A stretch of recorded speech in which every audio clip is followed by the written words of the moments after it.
लो जी रौला पै गया आउट आ कि नहीं आउट सिर्फ तुसी एक गल वेखो जी शाट मारन लगदा ना मूंह है इमरान खान तमाशा बनाया होया लड्डू पड्डू चैरी बलोसम सारे अब्बू आ ते इमरान खान नूं अब्बू कहंदे तां डर लगदा। लो जी फैसलाबाद दे विच बहुत वड्डा मैच हो रहा देखो मैं कहा पूरे भारत दे नाल टीम आई है पता नहीं किहड़े रोड तो ते आ वेखो जी हाँ जी यार आदिल में चल चलो चलो कराओ गेंद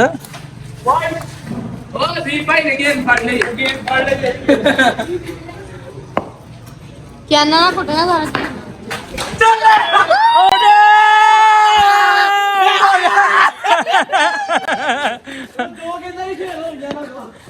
बस हुण कह दियो ने गेंद नहीं सही कराई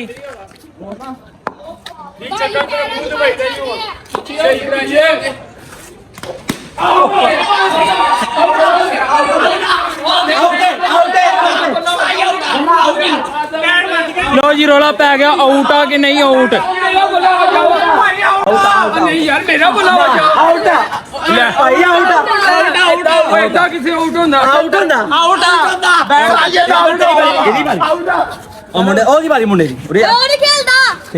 भाई तुसी दसो आउट आउट है आउट है आउट है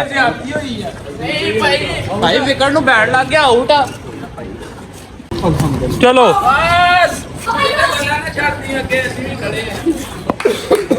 गेंद ना खेली जाए हेलो गेंद ना खेली जाए बल्ला छड़ के ओदे लक च मार यार देखो धक्के ने दीन भाई आउट हो गया मार लक च ढिड ते मार बल्ला बड़ा वड्डा खिलाड़ी खेल रहा जी वसीम अकरम का मुंडा चलो ये भाई गिर गए हैं बहुत बड़ा मैच हो रहा है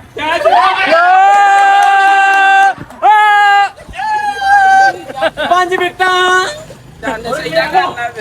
चलो जी आप कारी साहब आए हैं मैच खेलने कारी साहब आ गए हैं बड़ी बड़ी गेंद में बड़ी गेंद कहाँ है इनके लिए आप अपना मुंह तो सीधा रखा करें ओ भाई वो बड़ी गेंद आ गई थी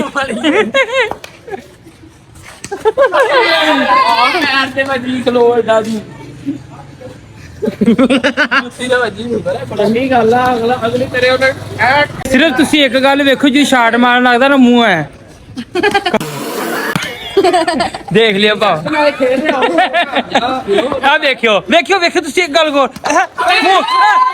आउट है बस आउट हो गए आ भाई ने सारे आउट किए आ भाई ने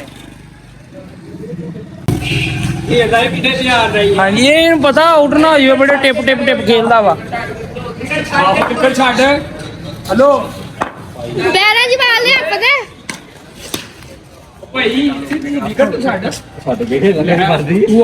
हाँ तुसी विकेट दे अगे आ गए हैं पैरों से गेंद कराए कितना आगे आया आराम ना करा बेटे जितना मैच करना हो गया ओवर लो जी ओवर मुक गया वा की फड़ना जी हाँ जो गाय साहब की फड़ना है की फड़ना गाय साहब गेंद गेंद की फुटबॉल की फड़ना जी चलो चलो जी चलो गेंद लापन रहे गेंद गुआच गई है गेंद गुआच गई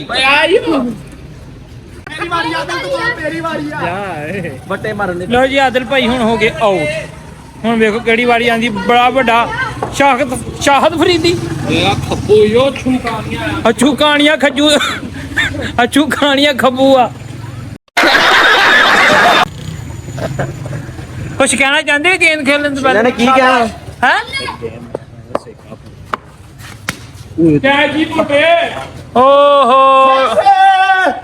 छक्का हो गया ओए छक्का वाह खम्बा प्रोग्राम तो बढ़ गया आज ही किया प्रोग्राम बढ़ गया की होया बॉल बाउंड्री पार फेंक दी ग्राउंड के बाहर ਚਲੋ ਜੀ ਭਾਈ ਨੇ ਨਾ ਗੇਂਦ ਬਹੁਤ ਦੂਰ ਸੁੱਟ ਦਿੱਤੀ ਕਰ ਸਾਹਿਬ ਕੀ ਆ ਬਾਹਰੋਂ ਕਰਨੀ ਹੈ ਕਰ ਸਾਹਿਬ ਕੀ ਆ ਗੇਂਦ ਗਵਾ ਇਮਰਾਨ ਖਾਨ ਦੇ ਮੁੰਡੇ ਨੇ ਗੇਂਦ ਗਵਾਤੀ ਹਾਲੋ ਅਲਹਮਦੁਲਿਲਾ ਜੀ ਖਾਨ ਲੀਡਰ ਆ ਸਾਡਾ ਮੈਂ ਖਰੇ ਕਹਿਣ ਲੱਗਾ ਇਨਸ਼ਾਅੱਲਾ ਕੀ ਕਹਿੰਦਾ ਇਮਰਾਨ ਖਾਨ ਆਬੂ ਆ ਹਾਂ ਇਮਰਾਨ ਖਾਨ ਕੀ ਮੁੰਡਾ ਮੈਂ ਇਮਰਾਨ ਖਾਨ ਕੀ ਆ ਯਾਰ ਇਮਰਾਨ ਖਾਨ ਯਾਰ ਇੱਕ ਵਜ਼ੀਰ ਆਜ਼ਮ ਮੁਲਕ ਦਾ ਵਜ਼ੀਰ ਆਜ਼ਮ ਰੂਹਾਨੀ ਬਾਪ ਹੁੰਦਾ ਇੱਕ ਬਾਪ ਜੈਸਾ ਹੁੰਦਾ ਵਾ ਠੀਕ ਹੈ ਚਲੋ ਜੀ, ਇਮਰਾਨ ਤੁਸੀਂ ਖਾਨ ਤਮਾਸ਼ਾ ਅੱਬੂ ਆ। ਬਣਾਇਆ ਹੋਇਆ ਲੱਡੂ ਪੱਡੂ ਚੈਰੀ ਬਲੋਸਮ ਸਾਰੇ ਅੱਬੂ ਆ ਤੇ ਇਮਰਾਨ ਖਾਨ ਨੂੰ ਅੱਬੂ ਕਹਿੰਦੇ ਆ ਤਾਂ ਡਰ ਲੱਗਦਾ ਮੈਚ ਵਿੱਚ ਸਿਆਸਤ ਵੜ ਗਈ ਆ ਮੈਚ ਵਿੱਚ ਸਿਆਸਤ ਤੋਂ ਵੜ ਗਿਆ ਐਂਜਲਾ ਜੀ ਦਾ ਗੇਂਦ ਇਮਰਾਨ ਖਾਨ ਘਰ ਡਿੱਗ ਗਈ ਆ